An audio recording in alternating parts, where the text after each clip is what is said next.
দেখো, এই যে কমলা লেবু নেওয়ার ভিডিওটা, এটা আলাদা একদিনের, যাই হোক।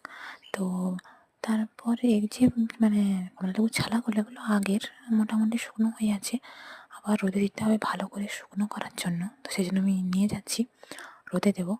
তো এটা মানে রূপচর্চাও লাগতে পারে, চাতে দিয়েও খাওয়া যায়, আবার রান্নায়ও দেওয়া যায় মশলা হিসেবে, একটা সুগন্ধ হয়। যাই হোক, তো রূপচর্চা আমার হবে কি হবে না ঠিক নেই, চা আর রান্নাতে ব্যবহারের জন্যই আমি মোটামুটি এর এরকম ব্যবস্থা করেছি। আর এই যে কাছে যেটা দেখছো নিচে আছে, ওটা কিন্তু কম শুকনো হয়েছে, সেই জন্য ওটাকে এমনি রেখেছি। আর এটা ঝুড়িতে দিয়ে দিয়েছি, যে দেখেছো এত সুন্দর হয়ে গেছে। এবার আমাদের বাড়িতে যেহেতু মিক্সি নেই, তো শিল নোড়ায় বাটতে হবে ওকে, মানে মা গুঁড়ো করবে। তো ভালো করে সেই জন্য খড়খড়ে করে শুকনো করে নিচ্ছি, যাতে গুঁড়ো করা অনেক সুবিধে হয়। নয়তো ভালো করে শুকনো না হলে গুঁড়ো হবে না। তো তারপর আমি ফুল গাছের দিকে একটু গেছিলাম।